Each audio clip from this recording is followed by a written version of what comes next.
going to be part ETH here and part Blackboard. I'm sorry? Oh, I'll explain that in a second. So,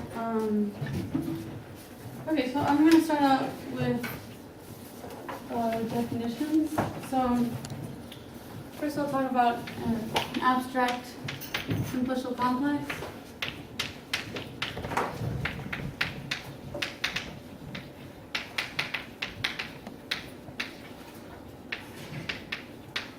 So we'll take an abstract simplicial complex K, which is a subset of the M simplex, or the power set of the set M, where M is the integers from 1 up to M, such that 1, if sigma is in K and tau is contained in sigma, then tau is in K. And that we have the empty set is in K. So this is the abstract definition, but it still is, it's the regular, the geometric simplicial complex is the one that we're all comfortable with and familiar with. So, alright, and then, so another definition. So given a subset I of M, the full subcomplex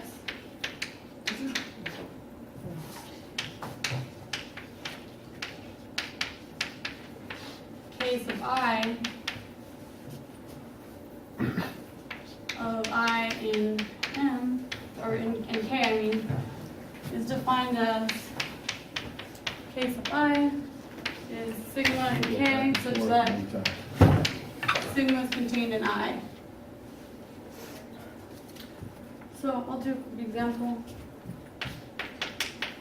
So let's say we have that K is, so the way I defined K is that it's an abstract simplicial complex, but I'm going to be just going back and forth between the geometric realization and the abstract version. So I can write K as 1, 2, 2, 3, 3, 4, 1, 4. And so these are the maximal simplicities of K. And I mean, this is the geometric realization, which I'm not going to write out the lines anymore, but is just the square. Right? We have 1, 2, 3, 4. And so if, let's say, I is 1, 3, then case of I is just the 2 points, 1 and 3. If I is 1, 2, 3, then case of I, yeah, well, kind of. You don't have that edge, because I'm on the over there. We should write case of I, left out the sub. Oh, yeah, sorry, thank you. Is that not a segment in the middle place? 1, 2, and you join it. Or because you're ordering somehow? Like why you put the segment between 1 and 2 and then 2 and 3 in the second case? See that the last case? Yeah. And in the above you just put 2 vertex. Oh, sorry, well, here it's 1 and 3. Why not a segment? Because, see, so it has to do with this K. There's Yeah. no segment in K, so there's no segment here. Right, so the definition, I see, sorry. definition of Ki is you take simplices in K such that sigma Sigma is is contained in I. Yeah. Got it. Okay, so now I get to the definition of a polyhedral product.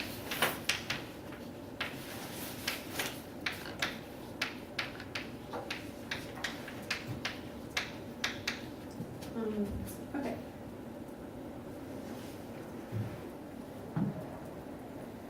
All right, so given a simplicial complex K and a family of spaces of pairs xi, ai, one for each I and m. Oh, where K is a simplicial complex on this set. So when we take a pair, It makes more sense to give the list of spaces first than for any simplicial complex you have construction. I mean, first you have the vertices, then you have, well, you need to know how many It's to just- have, right? And Huh? so you need to know how many spaces you need, and you need the well, same yeah, you start number of from, vertices. you start from Okay. n, Sure. right? And then you have the list of spaces, and then given the simplicial complex on n. Yeah. So. Oh, I see, you're saying you get the n from the simplicial, okay. Yeah, I mean, you can think of it one way or the other. You could start with a family of pairs and then take your simplicial complex and embed it and just put those Okay. vertices. Okay, so we got a simplicial complex and a family of pairs, and we're gonna write these just as x bar, a bar, and we have that ai is contained in xi. Okay, so now, given a simplex sigma and k, we'll define the space D of sigma. Can people see down here? Yeah. Well, some of us can. Maybe, Okay, oh, yeah, I'll write it up just there. do it over here, this is the main definitions. Yeah. Okay. So given sigma and k, we can define D of sigma as the product of spaces yi for I and m, where yi is xi if I is in sigma, and ai if I is in m minus sigma. Then, so the polyhedral product, denoted is zk of xa is the union of the spaces d sigma for sigma and k. And this is topologized as a subspace of the product of spaces xi. One should say it's a co-limit. Yeah, Ah. I was gonna say that next. Oh, I'm What sorry. is that? That was gonna be my next comment, that you can define this as a co-limit, and you can define D as a, I'll put in parentheses, so D can be a functor from Well, category. wait, I mean, if you have a face of sigma, you have fewer things, fewer x's and more a's, and it's a subset. Right? Yeah, I mean, so you have all these spaces, they all fit together in the product, so the union makes perfectly good sense. Mhm. It makes sense anyway. Could you make a Okay, leave out the word co. oh, Liz, yes. no, make a picture. Yeah, no, I'll get to examples. Sorry. Okay.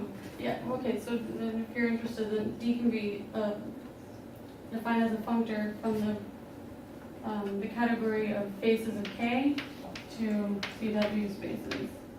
And then Z of K is the co-limit of D. Okay.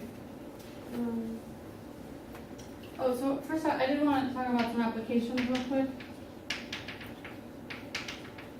So the general idea is just think of a polyhedral product space as, it's got these arguments. A simplicial complex K and a family of pairs And so in general, you kind of look at a specific family of pairs or specific family of simplicial complexes, and you can say certain things about that family of polyhedral products. And so then there's been lots of applications that connect the topology of these spaces with the combinatorics of simplicial complexes and other areas in that. So one application is that the cohomology ring, polyhedral product over K, complex projective space with a point is, it's, Take the constant one? the constant. I mean, that's, every xi, ai is that? Yeah, sorry. So if there's no bars underneath, then it's always CP for each You one. repeat it. You Yeah. repeat it, And okay. some people also, if A is just a point, then you just don't write anything at all. You just kind of like that. Oh, well, let's don't do that Okay. yet.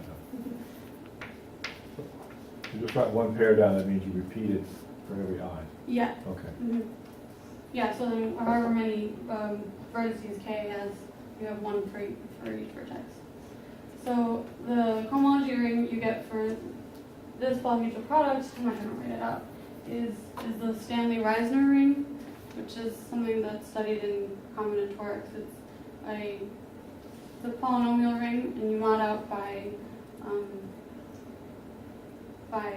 monomials associated to this K.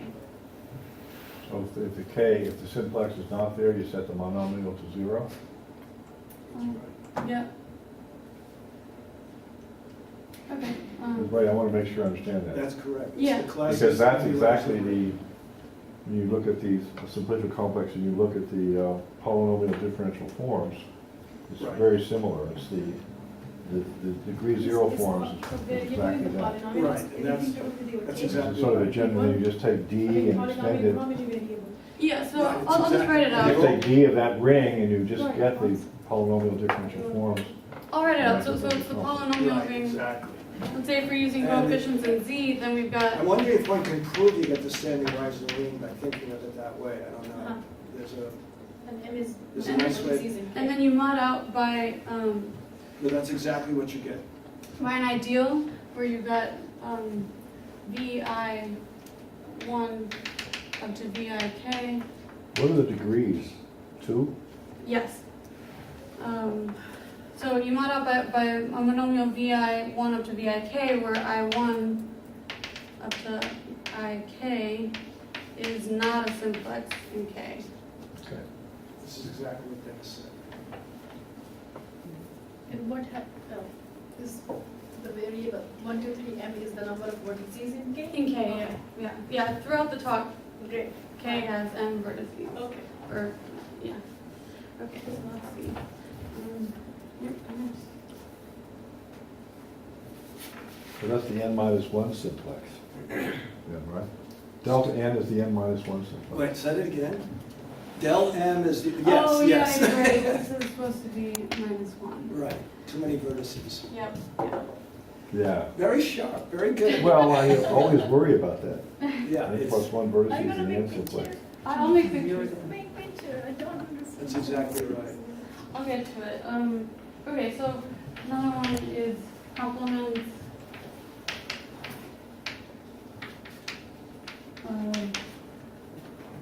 Coordinate subspace arrangements. Yeah.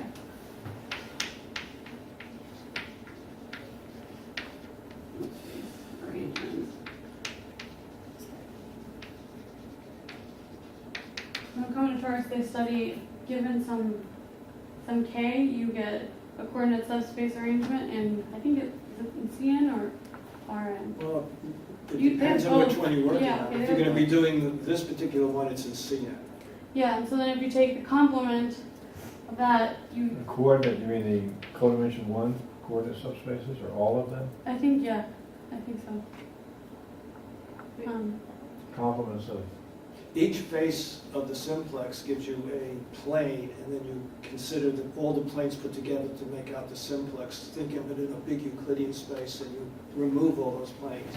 And you can write it down in terms of equations, which I forget, but you may or may not have that. No, I don't remember that. I'm just saying, so then this thing that you get is homotopy equivalent to Wait, I ZK don't know what it is. as 1. Oh, ZK of that. Yeah, so my point is just that, so this is a thing that a lot of people study, and so then they've shown that it's homotopy equivalent to this guy, or it's a deformation retract. So then now you can study this polyhedral product space. Do and these say all things pass about through the these. origin, these coordinate subspaces? Yeah, you're looking at vector spaces through the origins, and you look at the solutions to certain equations. X1 through xk going to 0, where the x's you set equal to 0 are the vertices that show up in the simplex in K. So you have certain planes dictated by which of the vertices that show up in a simplex. Very similar kind of construction. It's also called the moment angle complex. That's another word for that. So it's homotopy equivalent. Yeah, this is the moment angle complex. Okay. Yeah. So this is over C, this is Yes. complex vector space? Yes. Okay. And then they have a real analog where this would be D1 and this would be at 0. So another application is intersections of quadratics.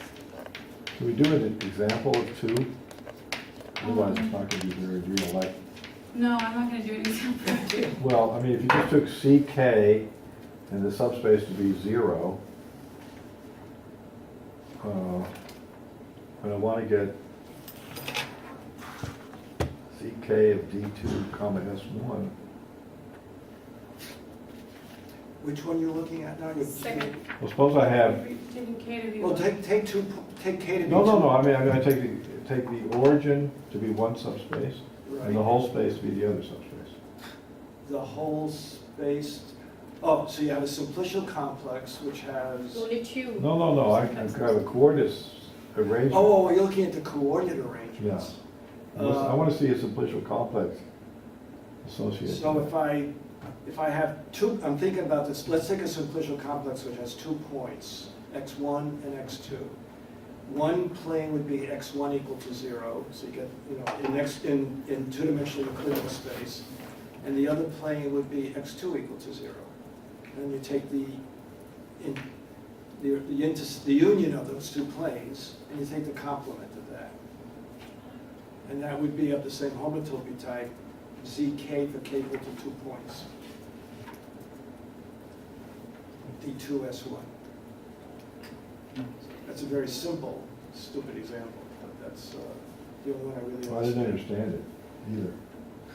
So I have 2 points. So I'm looking in R2. And the 2 points I'm going, Why are you looking in R2? because I'm taking K to be, as the example, just 2 points. Because there's 2 vertices. I'm just Yeah, taking but- 2 vertices. But which is the vector space we're taking? Let's get, the vector space, the K determines the vector space. It does? Yes, the arrangements are taken inside a vector space dictated by the K. How is it dictated by K? So if K has 2 points, I'm looking at R2, The or bigger- C2. rather. C2, okay, fine. And, Okay, now. and I think of, I have the 2 points that should be, 2 Okay. points on the Okay, you got simplicial. these 2 hyperplanes. And the union of those, I take the complement of those as C2, and that would be of the That's a homotopy torus. type. Excuse me? That's a torus, and that is S1 cross S1. Okay. And this, by the way, is one That thing should works, point that out. works, okay, it works. And these things have torus actions. Right. They originated in the world of toric Right, geometry. right. So yes, Okay, so the missing step is that the complements of, I mean, in presenting this, you see, there's a disconnect. Yeah. The complements of coordinate planes in the vector space generated by the vertices right. of K. Yeah, I mean, One for each vertex, exactly. And then you could write down equations. Yeah, so okay, the more complicated K is the more complicated. okay. The higher I dimension. just want to give a little sense of reality to it. Now I understand, okay. I can imagine doing more examples, okay. Yeah, okay. Now, So, intersections of quadrics, yeah, okay. this one is, do you remember Santiago Lopez de Medrano? He talked about intersections of quadratics. Apparently, So quadric is n variables and sum of quadratic polynomials equals 0? Is that what a quadric is? yeah, I think Okay. so.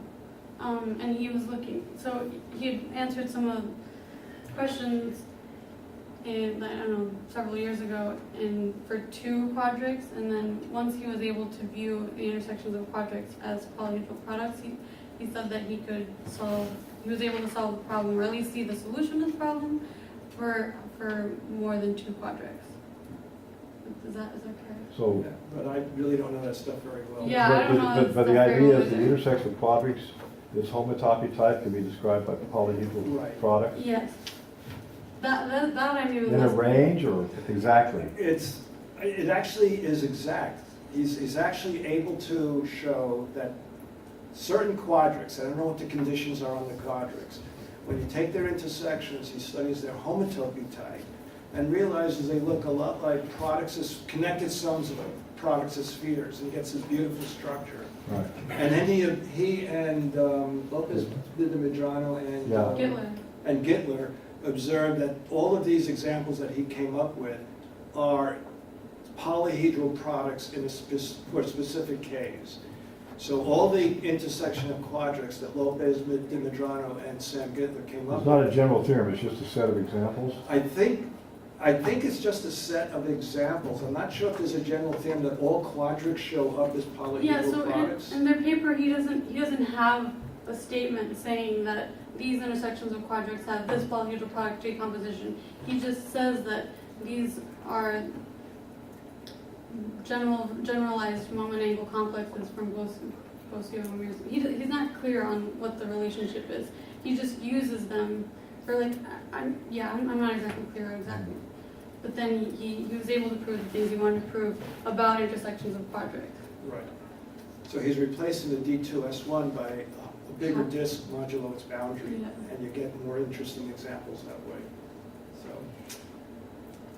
it's kind of amusing. I wish I understood it better. Me too. All right, so I'll move on from the applications and I'll Well, I mean, just, here's a remark. You couldn't prove that all intersections of quadrics were polyhedral products. Correct. Because any algebraic variety can be written as intersection of quadrics. Right.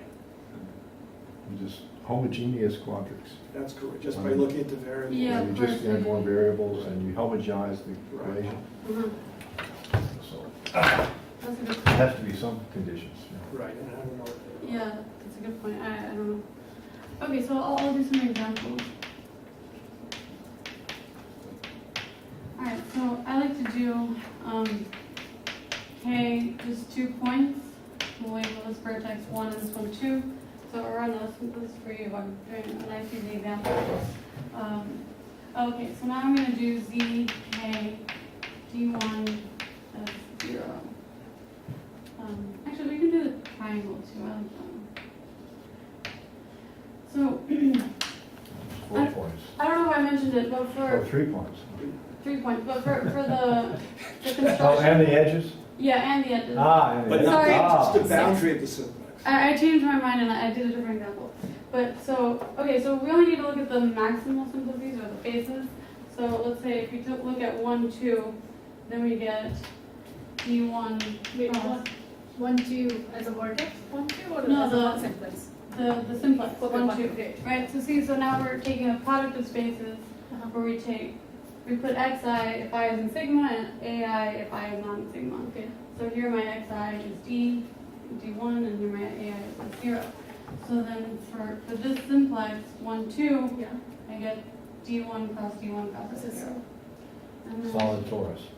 We need Chandrika here. Excuse me? Chandrika works on this all day and night. Really?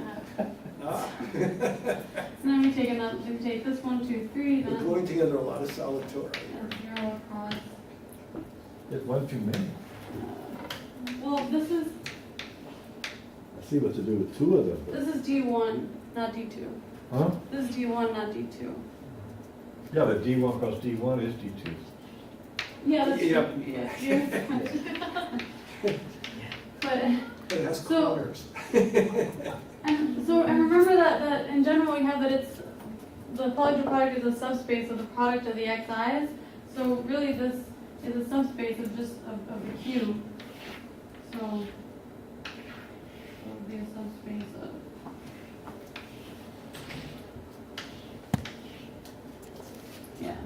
So here you got the Q, where this is the interval D1.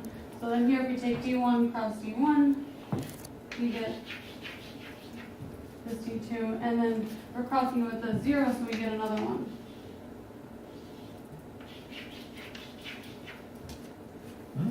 And then then we take d1 cross d1, that gives us another square right here. And then if we cross it with a 0, we get this square over here. And then with the last one, we put the 2 squares on top and bottom. So then the space we get is just this 3, right? The boundary of the cube. That's 2. Oh, thank you. Yep, 2. Even I noticed that. But you weren't sure. I was gonna wait for you to comment. Okay, so and this is so I'll be talking about this one a lot when the pair is d1 at 0. This is called the real moment angle complex.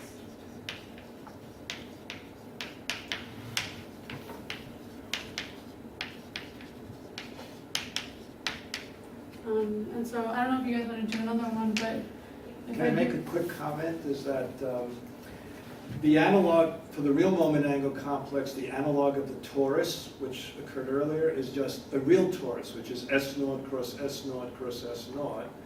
And what this is saying, that S2 comes equipped with a natural S0 cubed action, which is actually interesting. That's yeah, right. yeah, you have So you start to see non-trivial actions of the various tori that real or complex. So there's a non-trivial action on S2 here. yeah, and then Not there's the typical stuff. the complex analog, right? Where we've got zk d2 s1, and with this one here we have an action of the regular torus, right? And then if you guys want to do another example, if you have zk where k is just the 2 points, I'll do. And you get zk of d2 s1. It's just d2 cross s1, and s1 cross d2, which is the 3-sphere. Which has a natural torus action.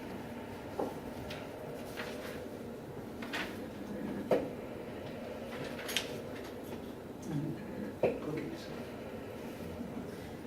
Okay, so I'll do an example. If k is just n points, and then we have the zk of xi, x. This is the wedge of xi's. So the x's can be anything you want, and then if the ai is some base point in x, then the polyhedral product is the wedge of xi's. The m-fold wedge. The m-fold wedge. Yeah, so for I and m. And then you can keep going, right? So here we just got m. K is m points. Then we can take the one skeleton of the m-1 simplex. Right, so we could have k is the one skeleton of the m-1 simplex, and that gives you another polyhedral product, and you can keep going. So you get k just the boundary of the m-1 simplex, and then the polyhedral product we get for that is the fat wedge.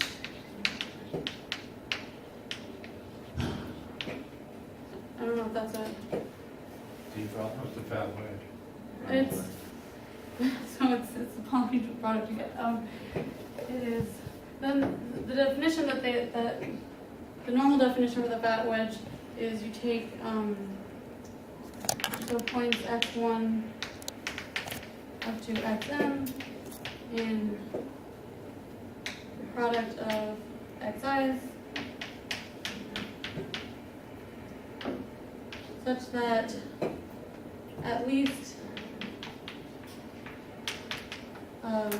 m-2 of them are not the base point.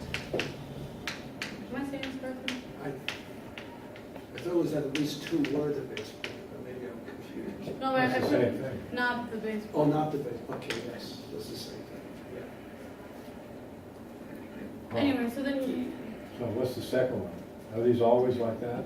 no, I'm just saying that you can have kind of a filtration of K, and then that gives you a filtration of So polyhedral what's the products. next one? This is the one skeleton of the M minus Yeah, one I know, but simplex. what is it equal to? What is ZK in that case? He's asking what is ZK for the one skeleton. So, I mean, it doesn't have a nice name, right? So this is the wedge, this is the fat wedge, and everything else in between, it's just, whatever the polyhedral product gives you. Yeah, we're taking, yeah, but does it have a statement like this, at least? Doesn't have a nice description. I think At it least would one be the is not same a- thing, it would just be M, Here's just, there's one not at the base point. yeah, exactly, and then Maybe here it would that's be two 2, not- maybe 3, that's two not 4, at the yeah, base I think you're right, 2 not at the base point, and then so on. Not necessarily at the base point. Correct, yeah.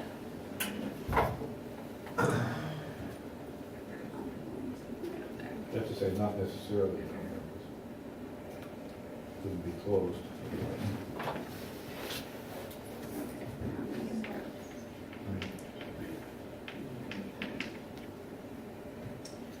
Okay, so I guess I wanted to also give some nice properties.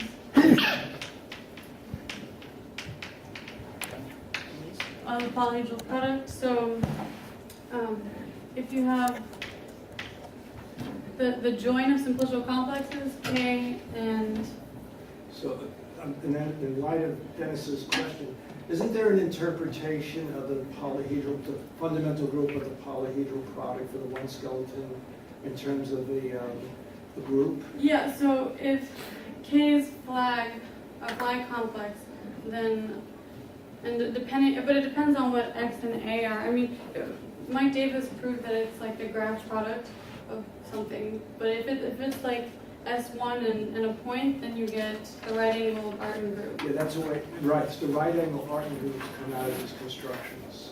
Oh, wait, I'm still grouping on this example here. I mean, first of all, this is still not right. You have to say, like he says, at least 2 are at the base point. Okay, yeah. Are at the base point, Are at the because base the 2 knots don't quite make it. At least At least 2 are at the base point. 2 are base point. Yeah, And then, the thing is, I feel like there's something slightly missing, because then if you took K to be the simplex itself, you would have at least 1 is not Well, as one. if you take K to be the simplex, you get the product of all the X's. You just No, you don't though, because Yeah. at least 1 is at the base point, would be the Yeah, I next think- one. I think this, No, the next one would be that, right? Oh, that's at least 1 at the I At base least think point? one, because one. when you take the full simplex, Yeah, I just know, look at but it, it- you're gonna get the whole thing, the Okay, whole but it product. wasn't consistent. Yeah, That's why I I'm think, with- yeah, Okay, you're right. now delta N is the full product. right, no conditions on the base point. Yeah, Okay, yeah, fine, so- okay, fine. yeah, so Okay. K So is it's a equal. wonder, right, It just, it didn't work, it had to, yeah, you're I right. should have gotten the product. Yeah, you're right. Okay. And that's just the product, Yeah, this is the product of the No x's. conditions on the base points. no conditions. So it's a way of extrapolating between the wedge and the product. Yeah, that's the sentence I should have said. All right, now I'm happy. Now, what's the next one about art and groups? Oh, I was gonna stop. Skip that one? Yeah. Yeah. Okay, so, Oh, that was your phone that whistled? Yeah.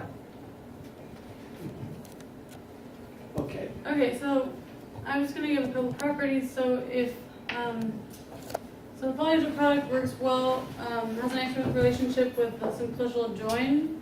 So if I have the polyhedral product over K join L of X A, this is just the polyhedral product over K cross, that's XK, right? XA. oops, thank you. And this is over, so I get the polyhedral product over the join is the polyhedral product over K cross polyhedral product over L.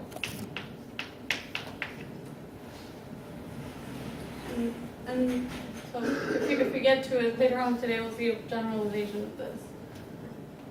I mean, you can obviously put any number of joins there and then you just get the product. Okay. The Cartesian product? Yeah. Cartesian product.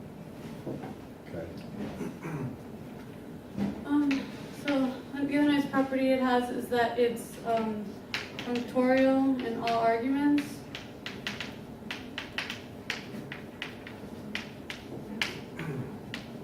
So I don't know if I'm going to write this out, but if you have For simplicial maps?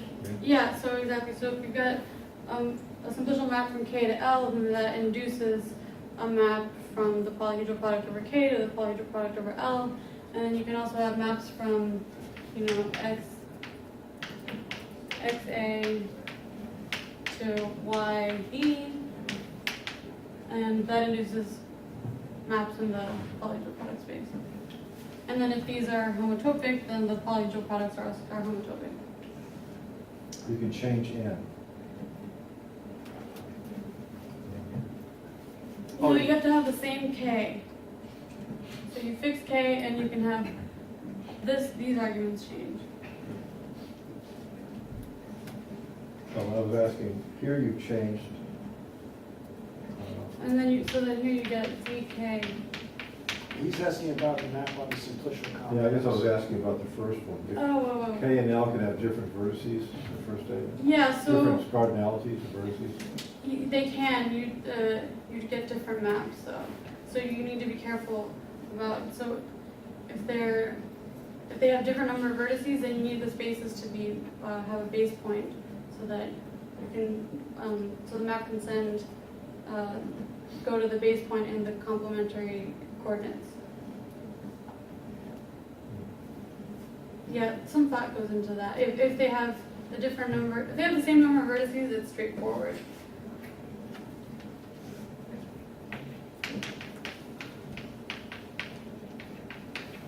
And then, so for ZK, D2, S1, this gives a functor from from the category simplicial complexes with simplicial maps to the category topological spaces with a torus action and equivariant maps.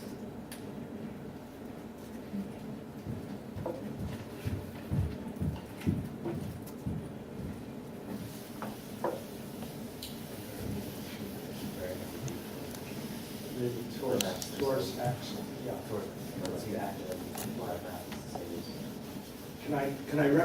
While you're erasing, I can mention some history. This all started with toric varieties, a la Fulton's book, and it was Davis and Januszkiewicz who realized that at least the smooth toric varieties can be realized by this sort of a construction. Yeah, actually, this isn't what we came up with a different way of doing it, but with D2, S1, and K, a triangulation of a sphere, these turn out to be manifolds with toric structure. And they're not all varieties. They don't all have complex structures. They're called quasi-toric manifolds. The ones that have, but every single smooth toric variety appears as a quasi-toric manifold. So that's the theorem of Davis and Januszkiewicz. So that's why they're sort of interesting from the point of view of toric geometry. Just to toss that out while you're erasing the board. Yeah, no, there's lots of geometry going on that I'm not an expert in. So the sentence, did you write the sentence again, or are you? Which sentence? That this is a functor from No, I didn't write it complexes? down. No, I wanted to know what torus is acting. So the product, the n torus is always sitting inside this space. The n torus, Yeah. product of circles. Mm-hmm. Yeah. So for if n has if k has n vertices, then the n torus is sitting inside it, and that has just the regular action. Product of circles, one for each vertex. Yes. Okay. Mm-hmm. That's the action. Yeah. Okay, so it's known that the homology ring of ZK D2 is the core algebra over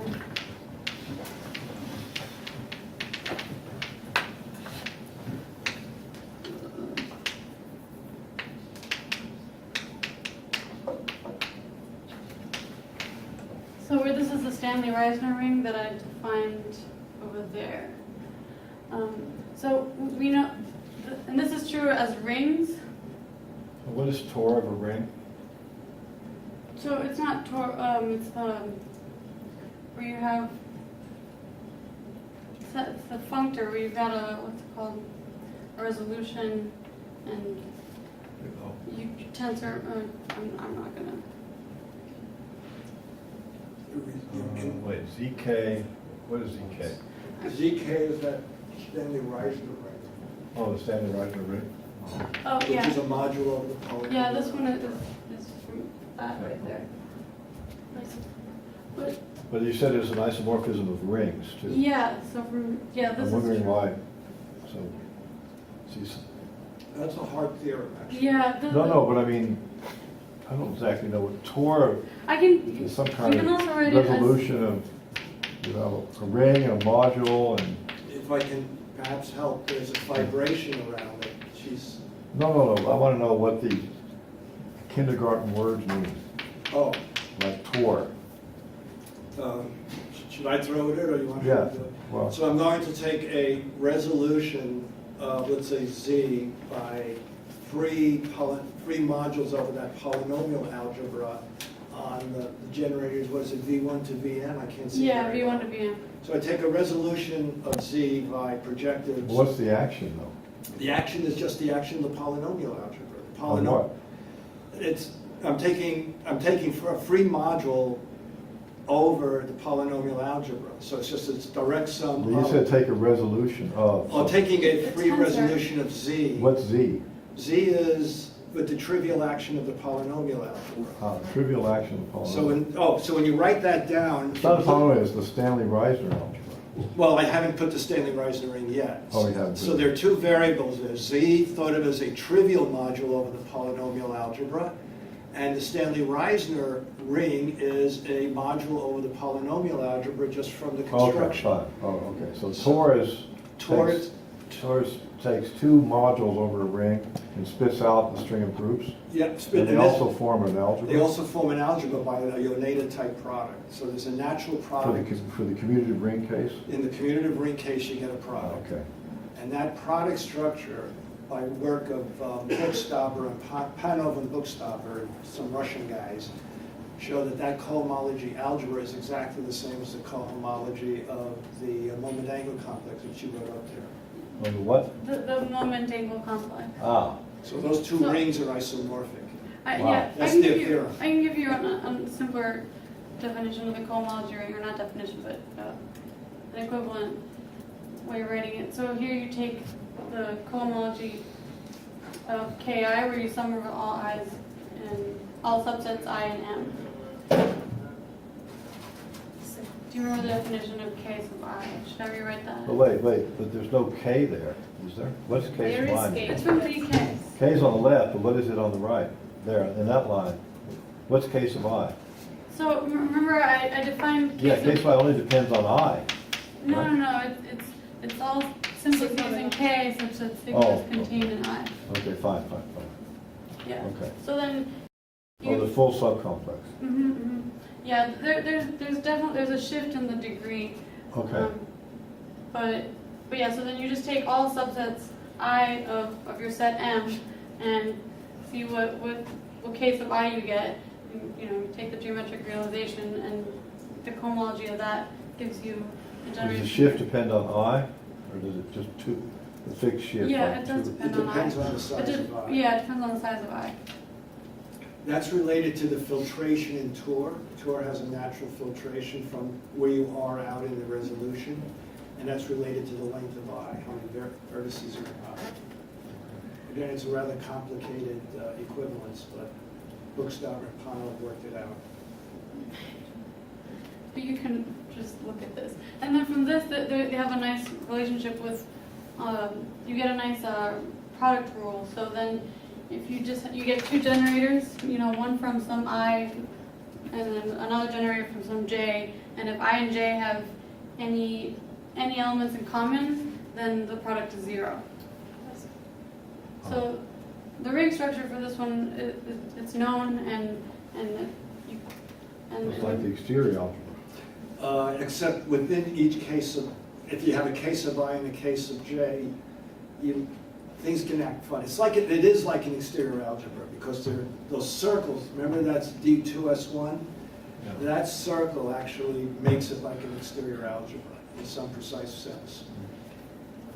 But, okay, so we know how this works, but then with the real version,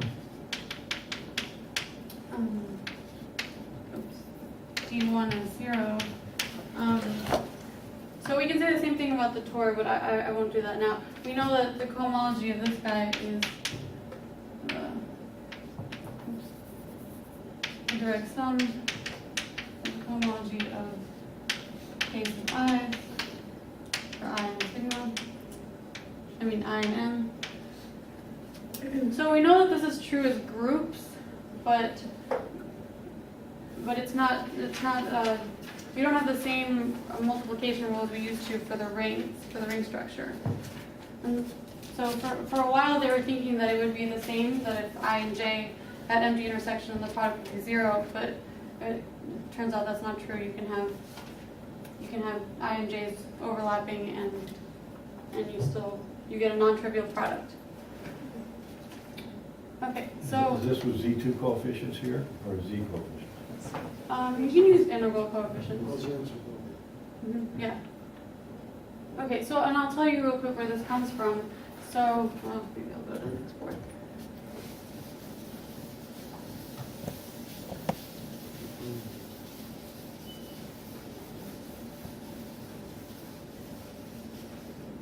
So this follows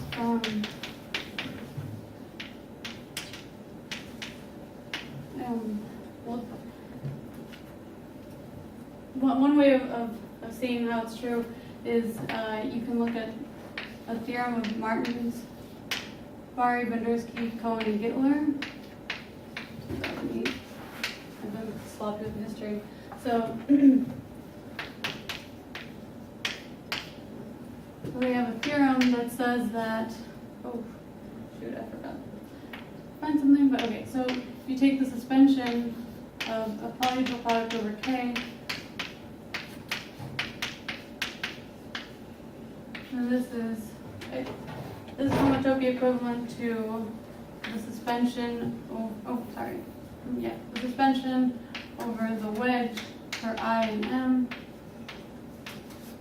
of polyhedral smash products. Case of I, where the polyhedral smash product is, I should have given this definition first, but so it's defined similarly as the polyhedral product, but instead of having d sigma be product, d sigma is d hat, where we have d hat of sigma is the smash product of the yi's. So it's the same idea, but instead of a product right here, we have the smash product.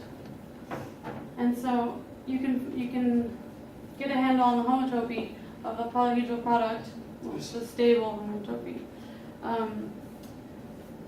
By You suspend the polyhedral product, and you didn't see all the symbols, okay. yeah, so I took a suspension of the polyhedral product, and this is homotopy equivalent to the suspension of the wedge over all subsets in M of the polyhedral smash product over Ki, case of I.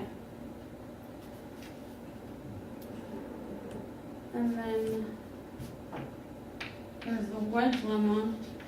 And now that second line is defining what the Yeah, sorry. hat over the Z means. This is definition, yeah, sorry. Yeah, so the hat means you put, instead of the product, you have the smash product. So there you have the wedge. Is that the smash or the wedge? This is the wedge. That's the wedge, no. But, so I'm using this hat Right, for the smash product. that's where the smash is pointing. Hmm. When you're finding something new, this is the polyhedral smash.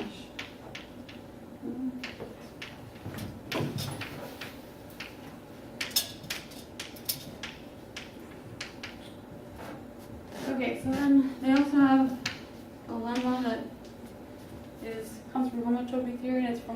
Zucker and Ziegler. Ziegler? People who proved it. I don't know. I'm not gonna try to spell their name, but so you can write out the homotopy type of the polyhedral smash product for X contractible. No, yeah, if X is contractible.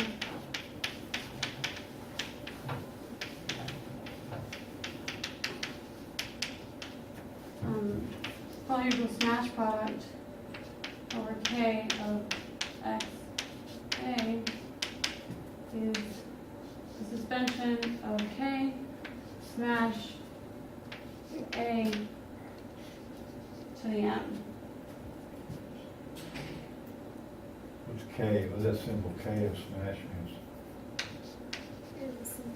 It's the geometric realization, okay, to be precise. Yeah, that's the K of the smash, what does that mean? Are you talking about this? No, this side. This? K of the smash, what does that mean? So you're taking the geometric realization of K, the simplicial complex, Yeah. and then you suspend it, Oh, okay. and then you smash it with the smash product of M copies or Okay. MAs. Okay, okay. So since D1 is contractible, you apply the Wedge lemma and you can get this theorem. Right, because the A in this case is just S0, and since the smash product of S0 with S0 is just S0, and S0 smash X is just X, the smash A goes away, we just have the suspension of the K for bias.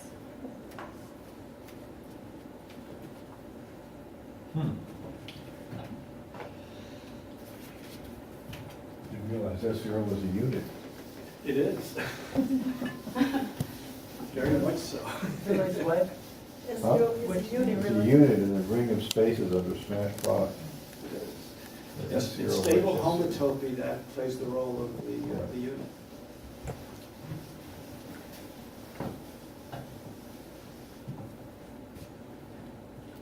All right, so remember I'm trying to figure out what the ring structure is of the real moment angle complex. So from another one of their papers, before I just go on and get there. What are those initials? Tony Bari, Martin Bendersky, Fred Cohen, Sam Gittler. Okay. Usual suspects. Suspected of what? Wait a minute.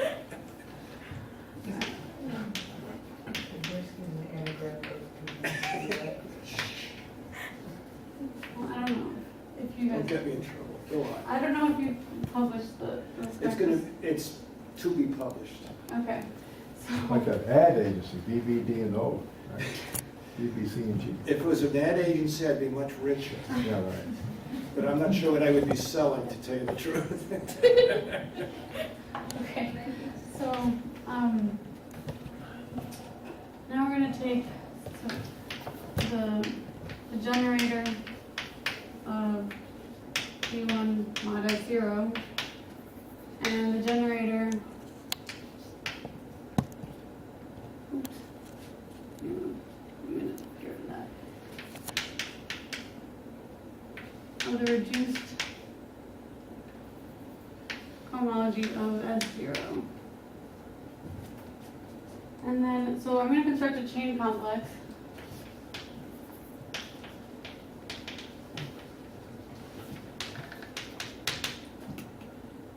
Which is generated by y sub sigma.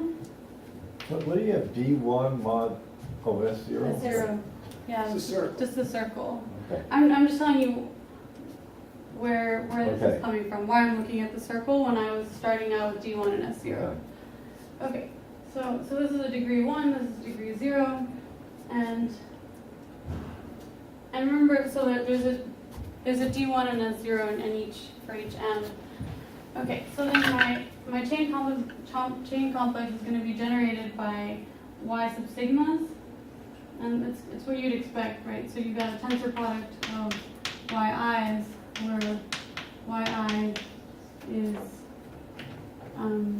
s if I is in sigma, and T if I is not in sigma. So you get one of these Y sub sigmas for each sigma and K. And you've got your differential D of Y sub sigma is just a sum with an appropriate sign.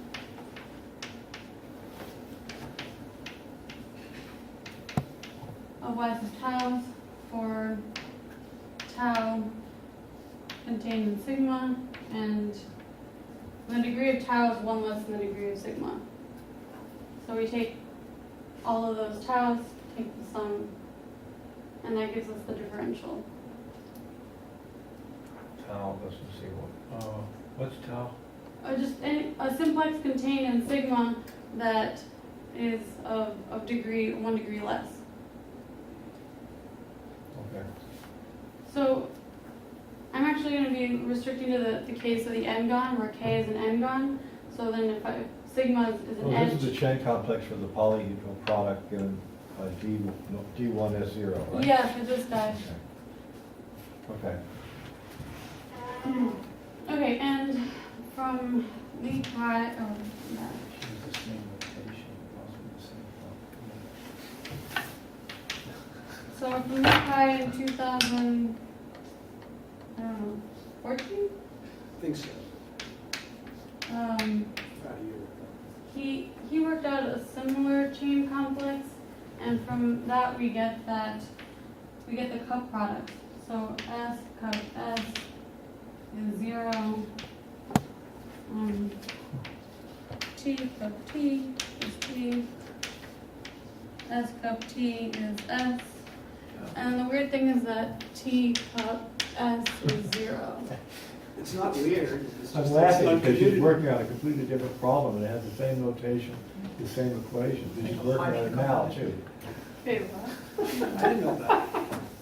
That's the non-commutativity of the chain complex for these guys. Wait, S, what's the last one?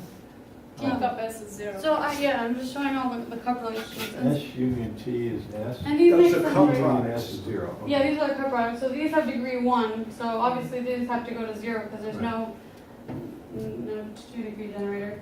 This is just the identity.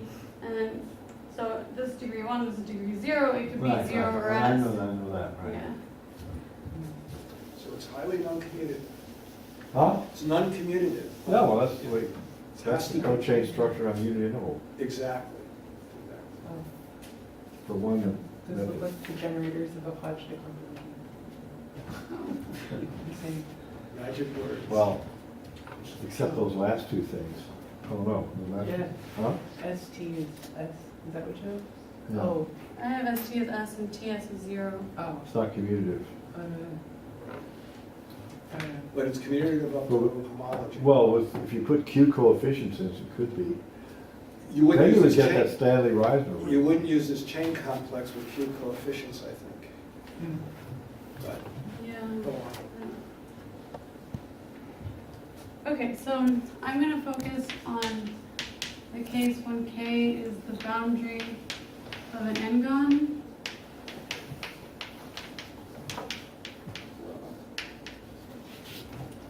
So in this case, Boundary n-gon means the n-gon.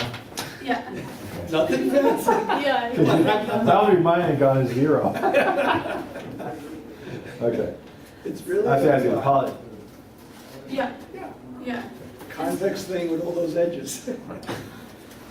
Yeah, that's why, so, you've got, Oh, right, okay, right. That's right, okay, I'm sorry. You're No, saying it right, I'm saying it wrong. it's okay.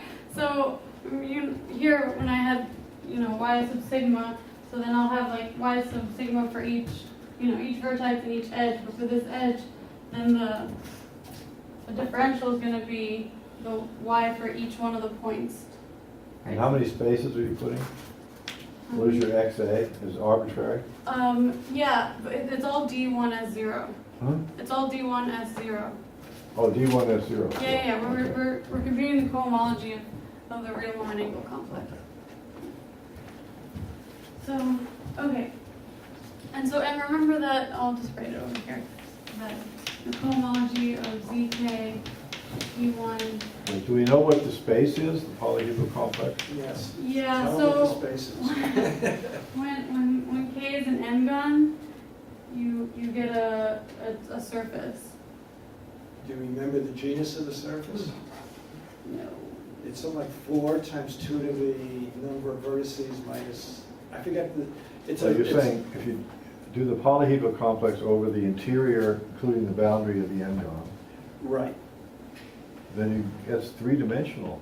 No, No, no, no, no, no. you don't have the interior. You don't have the interior. That has It's no just a- interior. It's just the boundary. interior, oh. Yeah, So no it'll interior. be a surface. It's Yeah. a surface, and the genus was found by Coxeter a Well, long time ago, and I Well. forgot what the formula is. so how many squares does it have in it? How many square? I don't know what you mean. N? Oh, what do you mean by how many square? Oh, square, interval cross interval, because you're putting. Oh, Oh, that's, there's n of them, yeah. yeah. Huh? Oh, yeah, then it's an n cube. Hmm? You go, It's from, there's an n cube. you're gonna get a D1 cross D1 and a lot of S naughts. That's where you're gonna get your square from, and you get one for every choice of 2, every edge is gonna produce such a square. Right, so you have n squares. So you have n squares. But then they are, in the product, when you're doing the polyhedral product, this is multiplied by S naught cross S naught for the complementary vertices. So I'm getting a square, disjoint union of a square copies of corresponding to how many S naughts I've got. So I've got S naught times n minus 2, and since there are 2 points in S naught, I can do I an get 2 example. times n minus 2 copies of the square for each one of the d sigmas.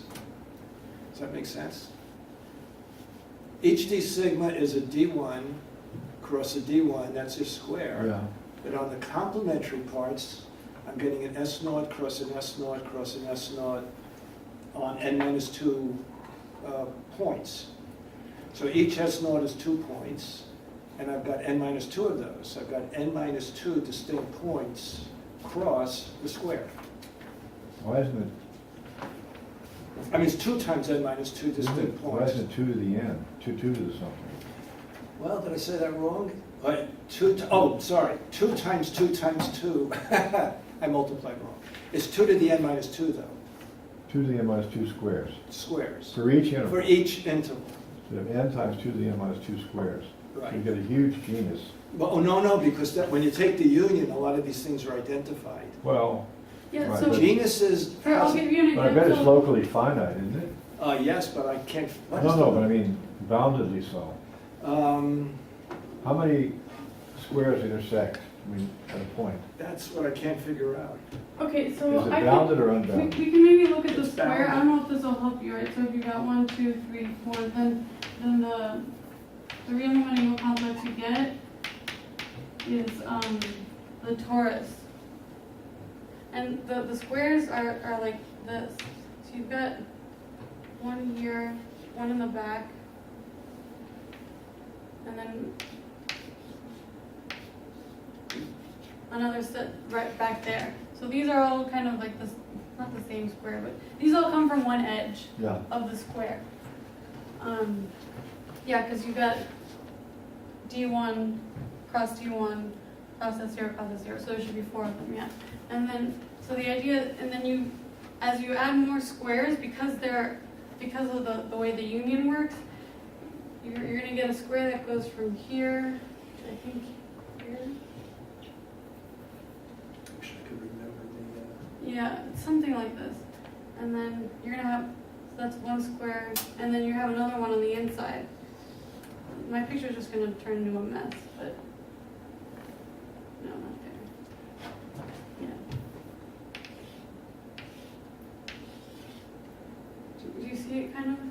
yeah. Yeah, so then there's these 2 over here, and then there's 2 over here too. And then there's 2 squares on top of these 2 and 2 squares over there. And that's how you get the torus.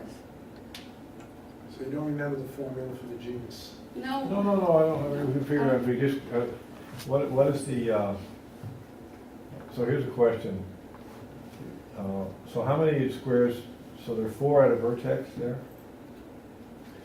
How many vertex. Three? Yeah, there's 4. No wait, so there's gonna be 1 here, so you have 1. At a vertex, Four. there's, yeah, there's this one, yeah, 4. 4. Now, is that the way it all, as n goes up, is it still 4 at a vertex, or does the number at a vertex increase? I think it increases. I think it increases because if you go higher up at each vertex, you get all these other complementary, I'm not sure how they glue together. I think you still get 4. Because edges only meet at one vertex. Yeah, 2 edges can only meet Yeah, at that's one what I was vertex, so thinking. that's all. Yeah. So you only get 4. Yeah, you still always get 4. Okay, so then you can compute, it's a little exercise now to compute. the It's an only exercise to compute it, and I just can't remember what it is. Well, but it's doesn't matter. easy. Yeah, It can be done. That's It grows the- exponentially. It grows exponentially, yeah. It grows so- exponentially, definitely. Yeah, for the end, for the 4 gon, you get in the square, you get genus 1. For the 5 gon, you get genus 5. For the 6 gon, you get genus 17. Okay, now wait, I give a class exercise. The previous discussion has to be wrong. What?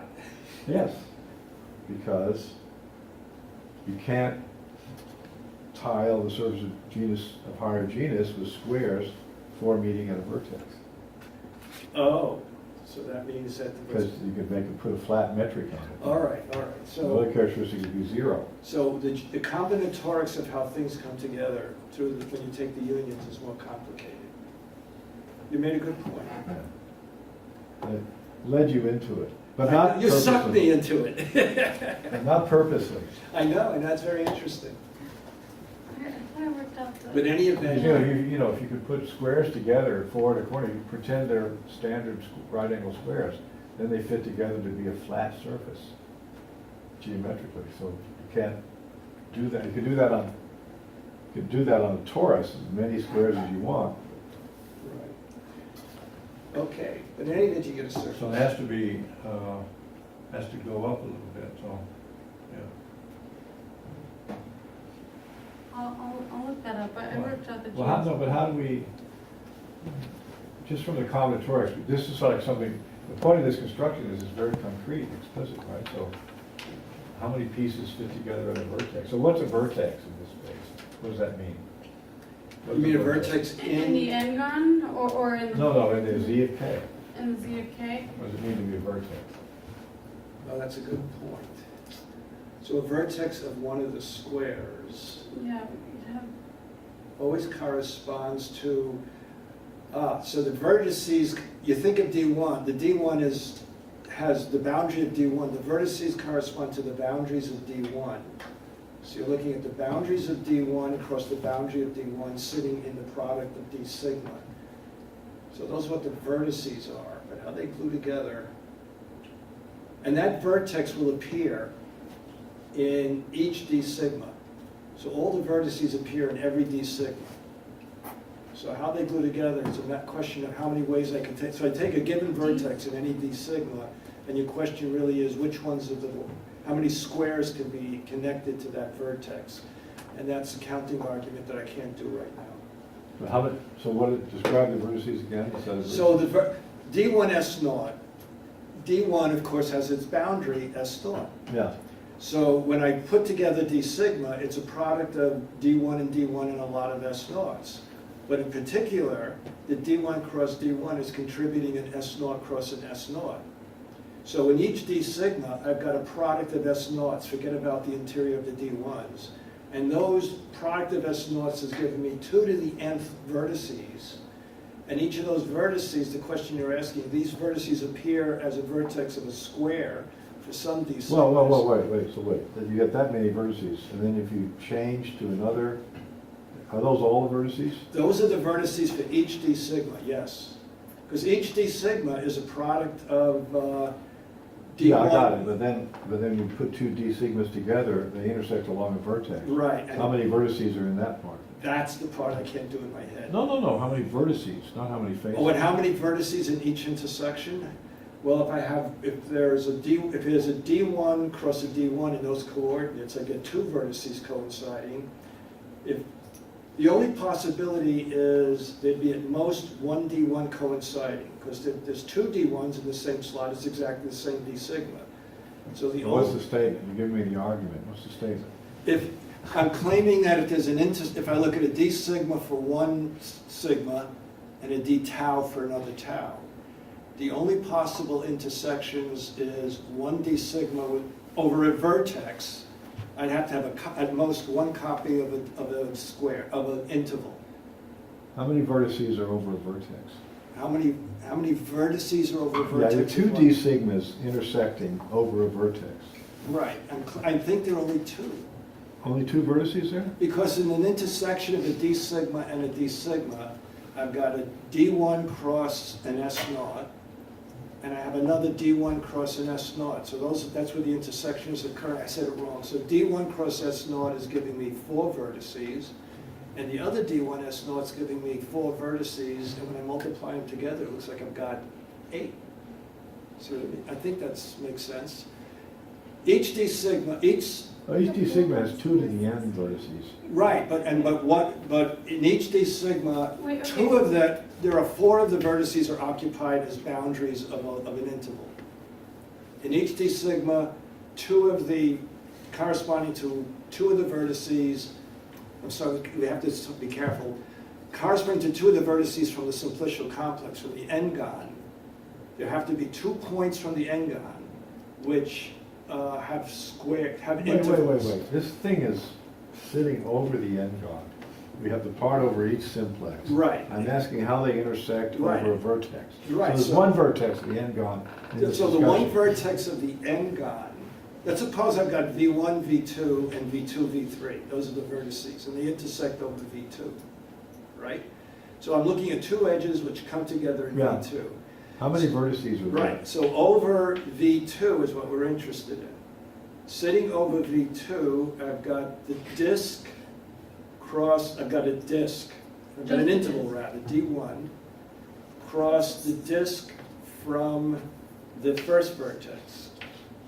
And when I multiply those 2 together, I'm going to get 2 vertices sitting over each vertex. Above each vertex, I've just got the interval. That's all I can have. Oh, Above each vertex, where they intersect, I've got one a copy. interval only? There's only one interval. Over each vertex is at most one interval. So wait, look. The d this is- sigma is built out of taking the intervals. This is the end, the part of the n-gon you're talking about, right? Where there's an Yeah. edge 1, 2, and another edge 2, 3. So Right, this 2 is just going to give you 1 d1, so that's going to be this right here. right, that's the And then d1. from this edge you get one square, and from this edge you get the other square. No, the no, intersection- there are many squares over each edge. Yeah, I know, but I'm looking at one of them from each edge. No, but I want to know, But on an And then- n-gon, the point 2, the vertex 2, only appears as the intersection in one way of two edges. That vertex 2 only appears once as an intersection. oh, Because it's an n-gon, there are no other So the other- simplices. So you take this and you so cross it with the other S0. squares over that interval, where are they? There's 2 to the n squares, remember? Yeah. They're There are 2 to the n squares over which interval? The over interval- any interval. There's a huge number of squares over any interval. Right, but they're occurring from products of S naughts, the other S naughts. So they're So not over touching that this. interval, I've got, there's a No, they're not disk, touching. there's the disk, They're disjoint. They're just they're joined. all disjoint, because these are all disjoint copies of the square. But remember the example I did with S3? Well, no, I just. We had the squares were at opposite ends from each other. Okay, I see.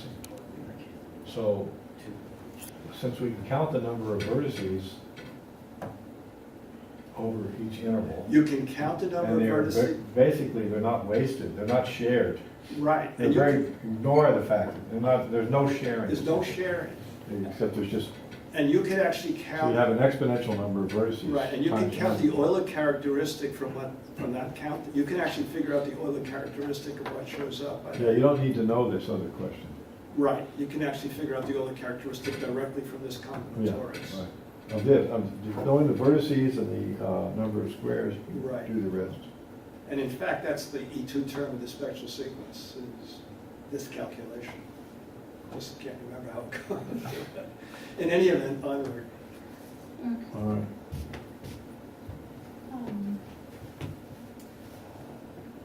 Okay, so. Actually, can I erase this? Yeah. All right. Please. And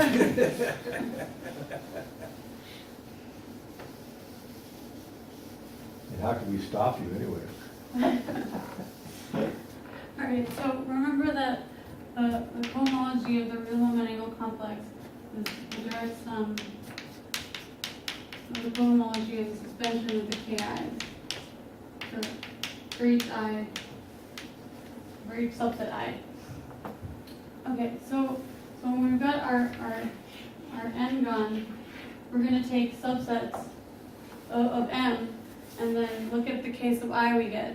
And the only kind we're going to get, I mean, we can take the empty set, and that doesn't give us anything, and we can take I to be all of m, and that gives us the whole n-gon. But so as long as we take a proper subset, we're going to get something that looks kind of like this.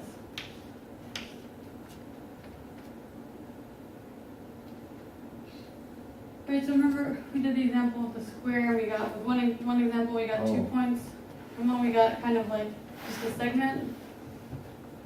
And so basically, if you have consecutive numbers, then you're gonna get those edges.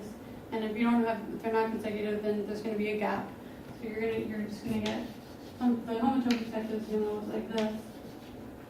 But why is it just showing, you're saying the full subcomplex of any, I don't understand. So Well, what's the condition that makes it look like that? right. Okay, so remember the definition of case of I every. I know. No. Okay, so we'll do the example where K is pentagon. 1, 2, 3, 4, 5. So if I take K to be 1, 2, 4, then yeah, I'm gonna get Ki. Ki is going to be the edge 1, 2, and the vertex 4. But if I take I equal to 1, 2, 3, I get that case of I is 1, 2, 3. Yeah. Right, so But why does it, so what makes it look like that so often? it's just that, like I said, so I mean, if you take n to be bigger, then if you take any subset of the integers from 1 to n, then if they're consecutive, you get those edges, and then if they're not consecutive, then there's going to be a gap until you get to the next ones, and then that gives you this next kind of connected component. So the homotopy type will look like a Well, disjoint. wait. I mean, the word not consecutive is not precise enough. So what do you mean, are there no 2 consecutive ones? Right, so see here, I go I mean, what's the 1, exact statement? This are not edges. This are. Yeah, those intervals are not. oh yeah, edges. this is not one edge, this could be like a sequence of edges. Oh, okay. Sorry. Yeah, so Yeah. it's always gonna decompose Okay, into a I'm fine. disjoint union Yeah, sequence of I'm edges. fine now. Okay. And, the point was the picture was deceptive. I see. I can see the picture of it. Yeah. Okay, yeah, so the Ki we're gonna get is gonna be the homotopy type of a join of S knots. And you mean a wedge of this. Wedge, thank you.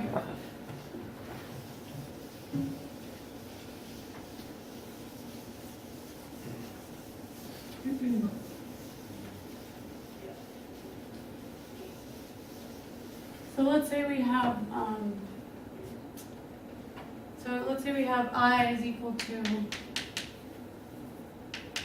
some subset I1 disjoint union IP, then the case of I we get is going to be a joint of P minus 1 copies of S0. So each I sub j is connected, is your point. Yeah, so then for each one of these, so let's say I1 in this case would be this 1, 2. And then I2 would be just the 0.4. So then I'm just enumerating all the connected components, and then you get the homotopy type of P minus 1 copies of S0. And then using the chain complex, we get, this gives us the homotopy, the cohomology immediately.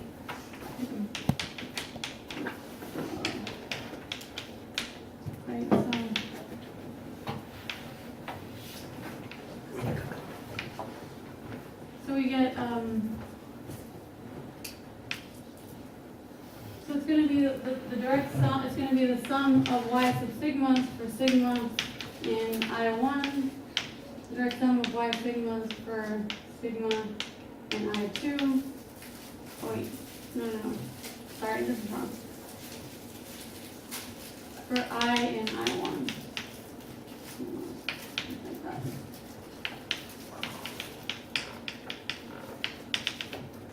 So this is for case of I, which you're right, yeah. Oh, you're Just right, for thank K. you. This is case of I. Maybe I'll write it like this.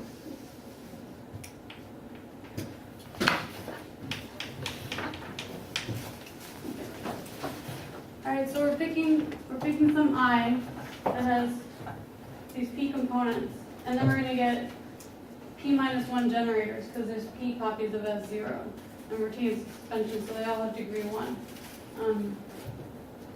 And it's the direct sum of yi's for each vertex in that connected component, yi.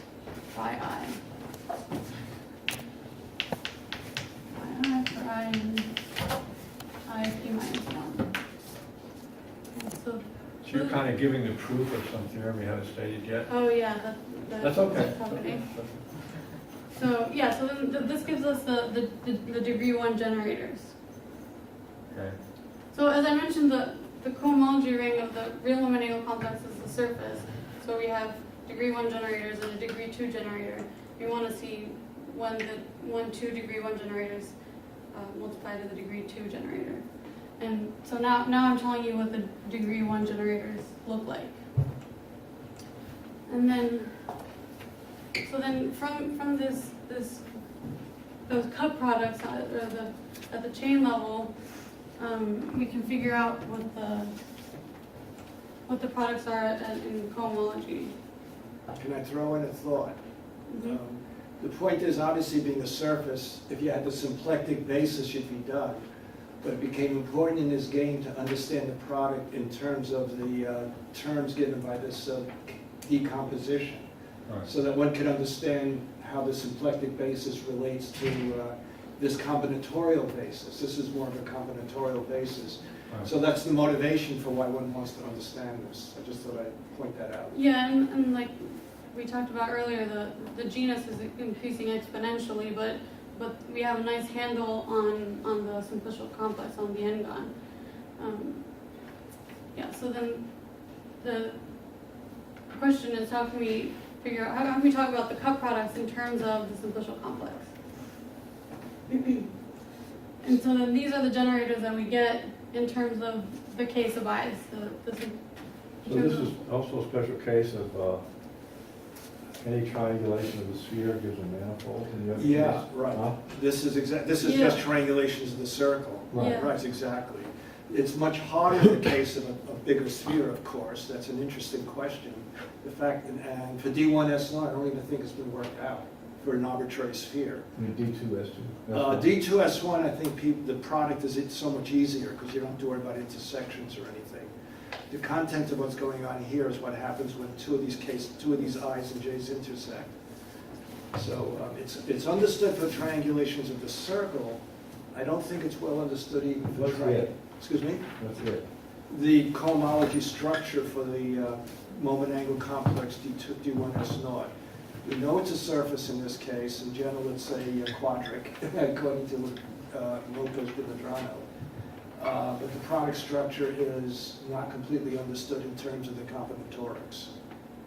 In this case, the combinatorics are so easy, we can actually Wait, understand. you're doing again the circle, but now you're doing D2S1?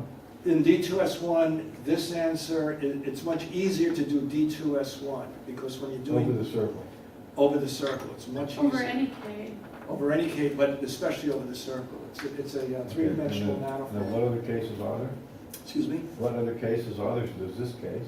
This case, D2, well, you could do dn comma Sn minus 1. You could try to understand that. Oh. And that over- turns over out the to be- polygon. And it turns out Is that that a manifold too? that's always a manifold. In fact, manifold comma the boundary of a manifold always gives me a manifold if I'm starting with a triangulation of a sphere, Of any sphere? of any sphere.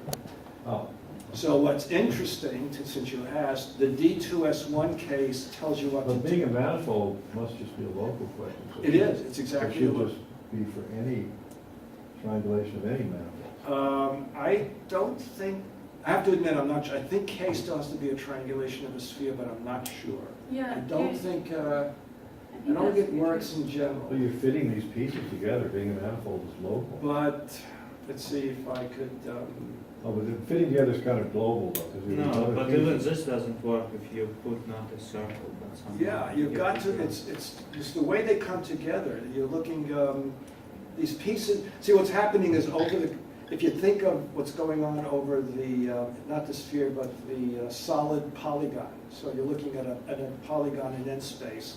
These things are really the dual simplicial complexes. So what you're doing is you're taking a polytope, an n-dimensional polytope, multiplying the polytope by an m torus, and over each edge or over each face, you're collapsing certain tori to a point corresponding to the facet structure of the polytope. And then you've got to analyze what happens. That's the D2S1 case. That's the D2S1 case, exactly.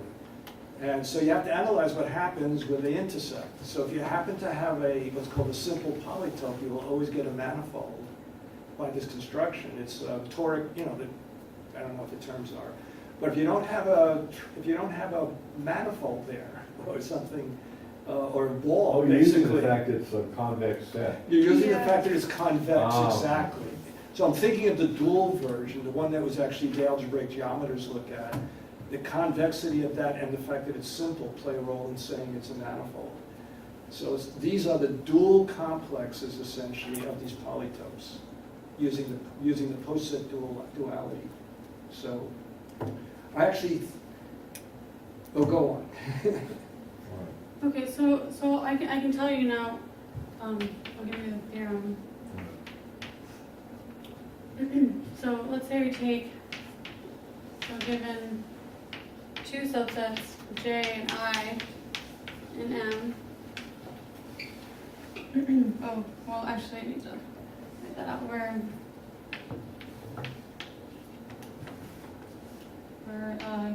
K sub I is,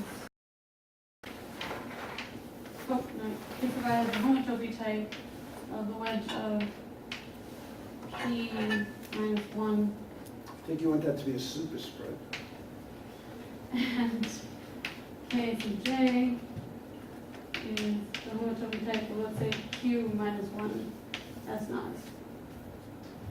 Okay, so then, we need one more thing, just that I union J is the whole thing.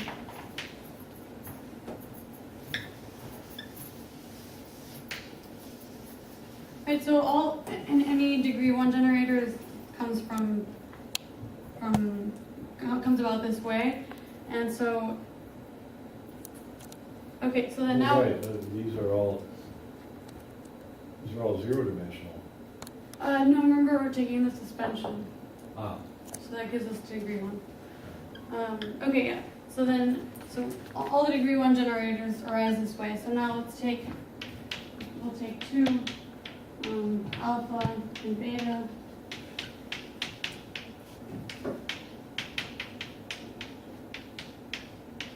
Oh, and we're K is the n-gon, or boundary of the n-gon.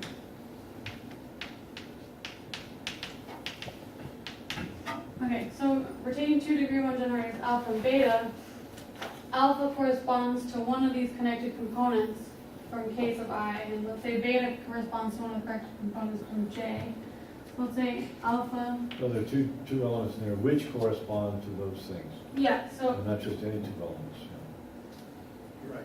yeah. But you could take any degree 1 generator arises this way. Well, right, but I mean. Yeah, so, okay, we're taking. I mean, you're trying to tell us what the cup product is for certain specified elements. Mhm. Yeah, so for an element coming from I, it's going to be associated to one of the connected components of I, let's say I sub J, I sub G. Let's say beta is associated to J sub H.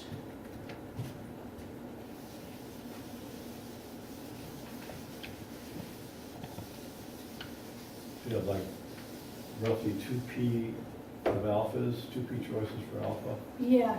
Oh, roughly? no, not 2p. There's p minus 1 choices for alpha and q minus 1 choices for beta. Oh, each time you wedge, you lose a point, okay. Exactly, That yeah. has,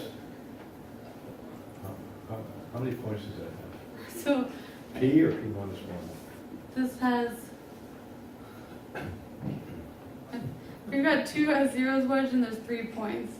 So there's p points, p points. But there's p minus 1 generators. The base points are all identified in Yeah. this noise. So then so now I've got this alpha and this beta, and the rule is if So you have how many elements in H1, p minus 1? so coming from I there's p, and coming from j there's q. From number of generators in the reduced cohomology, you get p minus 1 from I. Each has Oh yeah, one. yeah. You get p minus 1. Sorry, you get p minus 1 from I and q minus 1 from j.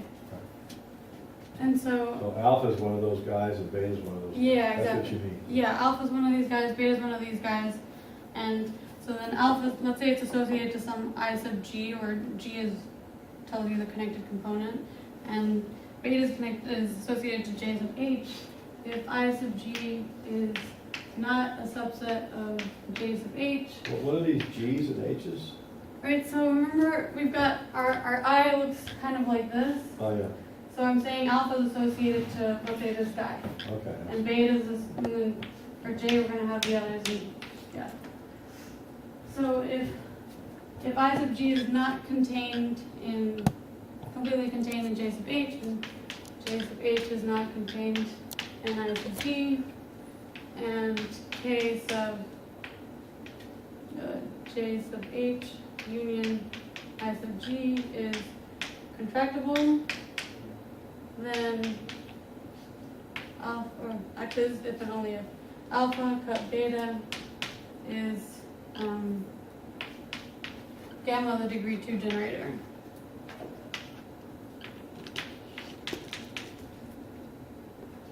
What's property 3, say? That the full subcomplex over j, So the taking the I and disjoint, j. that means a disjoint. No, this means that they're not disjoint. They may there's no reason they can't intersect.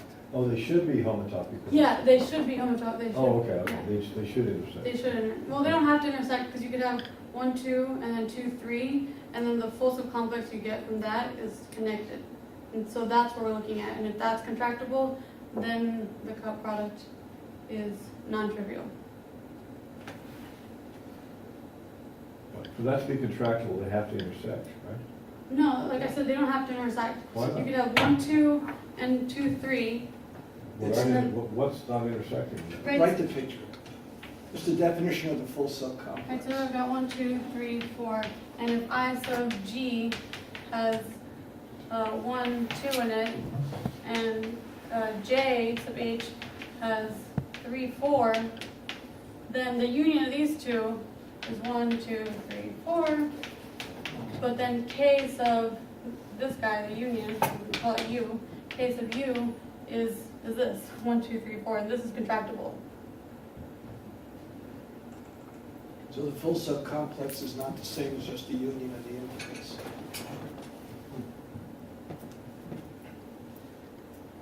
Let's see, there's quite a few things. There's I and J. What is I and J in this picture? What are I and J in this picture? Right, so I'm taking, I want this statement to be in general for any two alpha and beta, any 2 degree 1 generators, and they could come from different I, or they come from one I and one J, where the union gives me the whole thing. Because I want, in order to get the degree 2 generator, I need I and J to give me the whole thing, right? Because take the suspension of that, I get the degree 2 generator.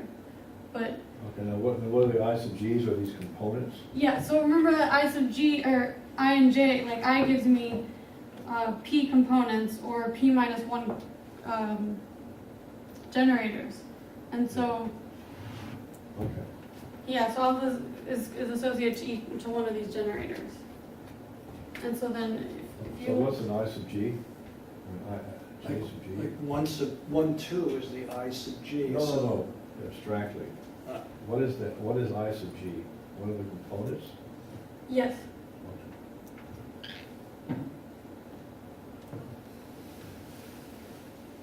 Well, I sub G is technically the subset, and then K sub I has a connected component. Which subset is it? So you take I, right, and it's got so many things. And if you've got consecutive numbers, that's going to give you a connected component. Okay. And that's what I mean, that association. What? That association of consecutive numbers giving you a connected component. Yeah, and what's I sub G? That's an I sub G, Okay. a set of The consecutive vertices numbers. of a connected component of I. Exactly, yes. And then you'd say, so each component gives you a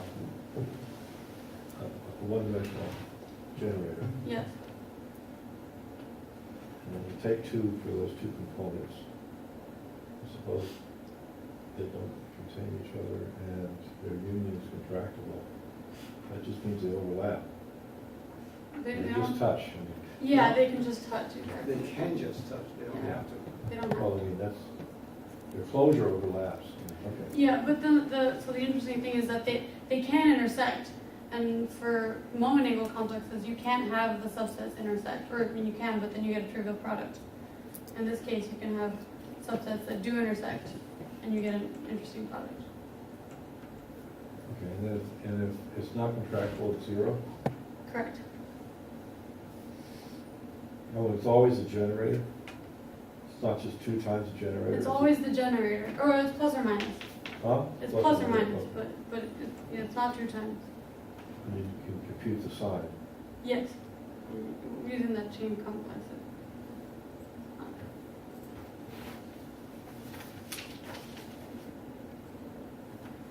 Okay, so I think I'll stop there. Shall we introduce the movie? Oh yeah, so I forgot one of the applications of polyhedral products is that Fred Cohen looked at ZK, S1, and the top half, and applied this to robotics. And what? And he applied it to robotics, the configuration spaces of something about the robot legs touching the ground. And he worked with some computer scientists, and they actually made a robot that doesn't fall down. So can I just elaborate? It's important, it has 3 feet on each side, we're gonna see it. And it's important that there be at least 2 and 1. You never have all the feet up on one side, it'll flip over. Well, that's a problem in understanding this moment angle complex. Fred worked out the topology, gave it to some computer scientists and engineers who built such a robot. It's called a cucaracha. And he made the engineer made a video, there it is, that's the cucaracha. That is based on calculations that Fred made using this machinery. It never flips over, and it can turn itself upright if it gets pushed over by terrain. Scary. I hope I didn't disturb your sleep.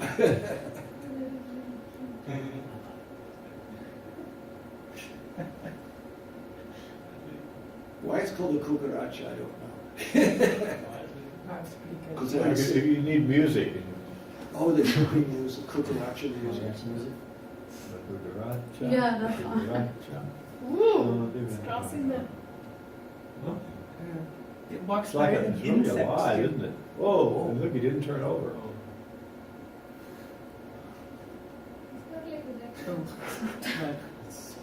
Is that?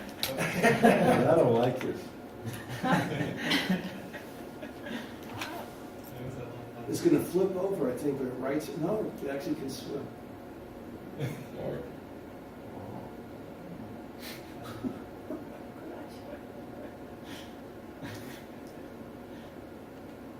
It's remote control. Not doing that all on its own. I actually don't know. All I know is the feet are not remote controlled Oh, wow. because they're, What's that? Another? it's underwater. But it knows how to move its feet so it stays stable. That's what's important. Now, this looks trivial to me, but somehow you can use moment angle complexes to figure that out. Wow. Figure that it does not fit.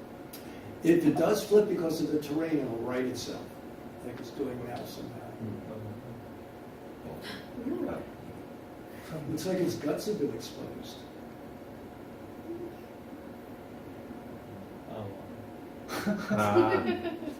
this one it flips over. There it goes. Whoa.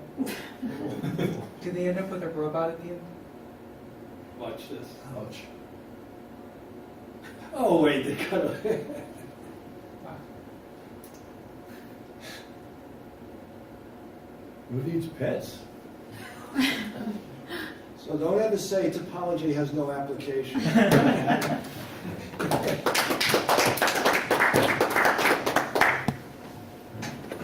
Okay, thank you.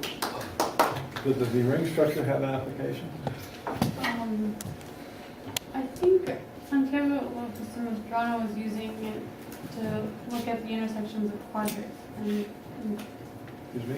he was using it in the intersections of quadrats problems he was looking at. Ah. Okay. I love that overarch. Looks like it was well fun. Thank you, Bora, for projecting it.